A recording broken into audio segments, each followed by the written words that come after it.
আগৰবাতি এনেকুৱা নহয় যে আজি আছে কাইলৈ নাই, এইটো আপোনাৰ স্কুলৰ পৰা, অফিচৰ পৰা, কলেজৰ পৰা, ঘৰৰ পৰা গোটেইখিনি জাগাত আপোনাৰ ধূপকাঠি ব্যৱহাৰ হয়। বনাওতে পেকেট কিমান মান খৰচ হয়? এইটো তোমাৰ ধৰা এটা পেকেট বনাওতে 2 টকাৰ পৰা 3 টকা তোমাৰ খৰচ হয়। 1 কেজি প্ৰিমিক্স পাউডাৰত আপোনালোকে 600ৰ পৰা 700 পিচ আপোনালোকে ষ্টিক বনাব পাৰিব। পেকেটিঙৰ পৰা, ফ্ৰেগনেন্সৰ পৰা, অইলৰ পৰা, ষ্টিকৰ পৰা, প্ৰিমিক্স পাউডাৰৰ পৰা গোটেইখিনি সামগ্ৰী আপোনালোকে পাই যাব। মেচিনটো একদম ইজি অপাৰেট হয়, ধুনীয়াকে আপোনালোকে মই নিজে আপোনাৰ চলাব পাৰিম। যদি পুৰুষ মহিলা সকলোৱে এইটো মেচিন চলাব পাৰিব। যে কেছত ল'ব বিচাৰে কিমান ডিসকাউন্ট দিব? যদি কেছত ল'ব নোৱাৰে তেতিয়া কি সুবিধা আছে? যদি আপোনালোকে কেছত লয় তেন্তে আপোনালোকে একেবাৰে 25% ডিসকাউন্ট পাব। জিৰ' ডাউন পেমেন্ট দি কিনে আপোনালোকে মেচিন লৈ যাব পাৰিব। ডাউন পেমেন্ট আপুনি এইবিলাক মেচিন আপোনালোকে ঘৰত লৈ এটা ব্যৱসায় সেটআপ ধুনীয়াকে গঢ়িব পাৰিব। আপোনালোকে বহুতে সুধি থাকে কি বিজনেছ কৰিম কি বিজনেছ কৰিম। আপোনালোকে যে এনেকুৱা এটা ব্যৱসায় লৈ আহিছো চাওক, এই ব্যৱসায়টো আপোনালোকৰ কেতিয়াও মাৰ নাযায় আৰু ট্ৰেন্ডিঙত থকা ব্যৱসায়। দেখিব পাৰিছে মোৰ হাতত এইটো আগৰবাতি। এই আগৰবাতি কেনেকৈ প্ৰস্তুত কৰে এইটো হৈছে মেচিন। এই আগৰবাতি আপোনালোকৰ এই মেচিনটোত কেনেকৈ প্ৰস্তুত কৰে আৰু কেনেকৈ আপোনাৰ নিজৰ ঘৰত এটা ব্যৱসায় সেটআপ আৰম্ভ কৰিব পাৰিব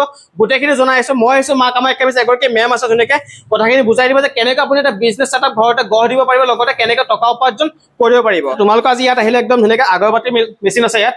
আচ্ছা কেনেকৈ প্ৰস্তুত কৰা সেইটো আগত কৈ দিয়াচোন। এইটো মেচিনৰ সহায় দি কিনে তুমি যোনটো ধূপকাঠি আছে ধূপকাঠি বনাব পাৰিবা। আচ্ছা ধূপকাঠি বনাব পাৰি ন ইয়াত? এইটো মেচিন, এইটো তোমালোকে চাব পাৰিছে ইয়াতে দুটা মেচিন আছে। ইয়াতে আপোনাৰ এইটো মেচিনেদি কিনে মানে যোনটো আপুনি চাইছে এইটো দি কিনে আপোনালোকে ষ্টিক থকা বনাব পাৰিব। আৰু এইটো যোনটো মেচিন আছে এইটো আপোনাৰ উইদাউট ষ্টিক, মানে নন ষ্টিকত বনাব পাৰি। হয়, এইটো আপোনাৰ ধূপকাঠি মেচিন হয়, এইটো আপোনাৰ ধূপবাতি মেচিন হয়। আচ্ছা মানে চাওক আপোনালোকৰ যিটো এই কাঠি দেখিছে এই আপোনালোকৰ এইটো বনোৱা হয়, আৰু লগতে যিটো আপোনালোকৰ নন ষ্টিক বুলি কয় আপোনালোকৰ নন ষ্টিকটো আপোনালোকে এই মেচিনটোত তৈয়াৰ কৰা হয়। লগতে প্ৰডাকশ্যনটো কেনেকুৱা কি সেইটো কৈ দিয়াচোন। প্ৰডাকশ্যনটো এইটো মেচিনত তুমি প্ৰতি মিনিটত 200ৰ পৰা 250 ডাল কাঠি উলিয়াব পাৰিবা।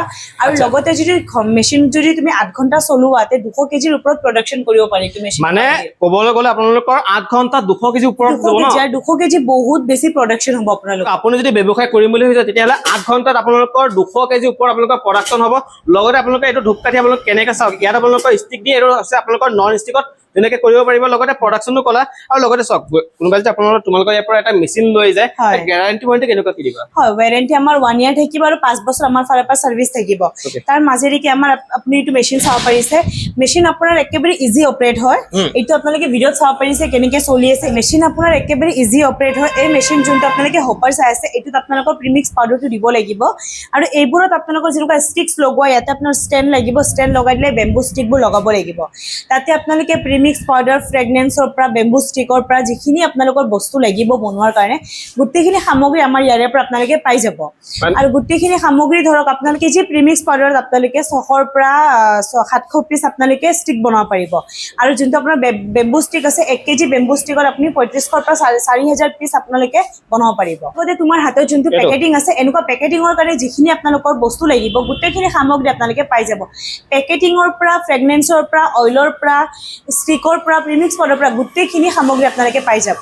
মানে কথাটা কম মানে তোমালোকে এটা মেচিন এটা লৈ যায় এনেকুৱা ৰ মেটেৰিয়েল গোটেইখিনি প্ৰভাইড কৰি দিবা ন? পাই যাব। আৰু যদি আপোনালোকৰ ভাবিছে যে মেচিন চলাই আছো কিন্তু আপোনালোকৰ মিক্স কৰোঁতে অসুবিধা হয়, তো আমাৰ ইয়াতে আপোনাৰ মিক্সাৰ মেচিনো আছে, আগৰবাতি মিক্সাৰ মেচিনো আছে। আপোনালোকে মিক্সিঙো ধুনীয়াকে কৰিব পাৰিব ইয়াতে। গোটেইখিনি মিক্সিঙো কৰিব পৰা যায়। আৰু লগতে চোৱা এনেকুৱা ধৰণে আপোনালোকৰ এটা পেকেট বনাব বিচাৰে বা 10 টকা বা 20 টকা পেকেট এটা বনাব বিচাৰে কিমান মান খৰচ হয় যে প্ৰডাকশ্যন কৰোঁতে? তোমাৰ ধৰা এটা পেকেট বনাওতে 2 টকাৰ পৰা 3 টকা তোমাৰ খৰচ হ'ব। আচ্ছা চাওক এটা 10 টকীয়া যদি আপোনালোকে এনেকুৱা পেকেট আপোনালোকে কিনিব লৈ যায় মাত্ৰ আপোনালোকৰ 2 টকা বা 3 টকা আপোনালোকৰ খৰচ হ'ব। যদি হ'লচেলত দিব বিচাৰে 5 পৰা 6 টকাত হ'লচেল আৰামছে দিব পাৰিব, ধুনীয়াকে দিব পাৰিব। আৰু তাৰপিছত আপোনালোকে চেলিংটো কেনেকৈ কৰে গোটেইখিনি আপোনালোকৰ থাকিব। মই আপোনাক কৈছোঁ এই মেচিনটো একদম ইজি অপাৰেট হয়, ধুনীয়াকে আপোনালোকে মই নিজে আপোনাৰ চলাব পাৰিম। তো আপোনালোকৰ ঘৰতো যদি পুৰুষ মহিলা সকলোৱে এইটো মেচিন চলাব পাৰিব। মানে ঘৰৰ পুৰুষজনে কামত গৈ আছে মহিলাগৰাকী ঘৰত থাকিলে আৰামছে বিজনেছটো কৰিব পাৰিব ন? যে এইটো বিজনেছ আপোনালোকৰ একেবাৰে আপোনালোকে যেতিয়ালৈকে আছে তেতিয়ালৈকে এই বিজনেছটো আপোনালোকৰ যুগ যুগলৈকে আপোনালোকৰ এইটো চলি থাকিব।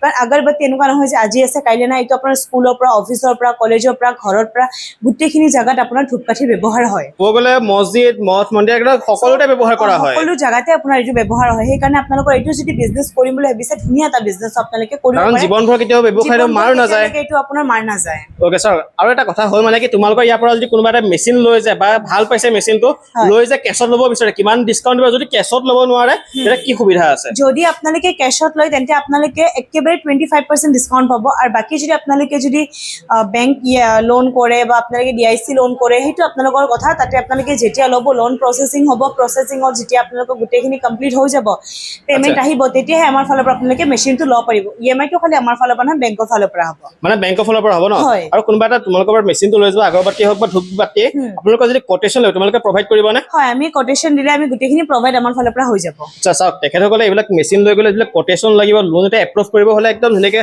তেখেতৰ পৰা কোটেশন দিয়া হোৱাৰ লগতে যদি কোনোবাই বিচাৰে তোমালোকক মানে 0 ডাউন পেমেণ্টত উলিয়াই দিবানে হয় যেতিয়া আপোনালোকে বেংক লোনত আপোনালোকে লোনটো এপ্লাই কৰি দিলে লোনটো এপ্লাই কৰাৰ পিছত যেতিয়া আপোনালোকৰ লোনটো গোটেইখিনি প্ৰচেছিং খতম হৈ গ'ল তেতিয়া পেমেণ্টটো আমাৰ তাতে অহাৰ পিছত 0 ডাউন পেমেণ্ট দি কিনে আপোনালোকে মেচিন লৈ যাব পাৰিব একদম ধুনীয়াকৈ 0 ডাউন পেমেণ্ট আপুনি এইবিলাক মেচিন আপোনালোকে ঘৰত লৈ এটা ব্যৱসায় ছেটআপ ধুনীয়াকৈ গঢ়িব পাৰিব একদম লাষ্ট লোকেশ্যন এবাৰ কৈ দিবা লোকেশ্যন আমাৰ পশ্চিম বৰাগাঁও বিজ্ঞানপথ মা কামাখ্যা মেচিনেৰী হয় আপোনালোকে যদি পাৰে এবাৰ আহিব পাৰে তথাপিও যদি আপোনালোকৰ ৰাস্তা বিচাৰোঁতে কিবা অসুবিধা হয় আমাক কল কৰিলে হ'ল আৰু মই আপোনালোকক ক'ম যদি আপোনালোকে ভাবি আছে কিবা বিজনেছ কৰিম বুলি তেন্তে আহক মা কামাখ্যা মেচিনেৰী আৰু যিহেতু আপোনালোকে এটা মেচিন ইমান টকা দি কিনে ইনভেষ্ট কৰিব মোৰ হিচাপত আপোনালোকে এবাৰ পাৰ্চনেল আহিব অফিচ ভিজিট কৰিব কি ঠিক আপোনালোকে এইটো মেচিন চাব সেইকিনে আৰু এটা মেচিন ভাল লাগিলে আমাৰ ইয়াতে বহুত মেচিন আছে আপোনালোকৰ মন পচন্দৰ মেচিন ল'ব পাৰিব আহক আপোনালোকে মা কামাখ্যা মেচিনেৰী ধন্যবাদ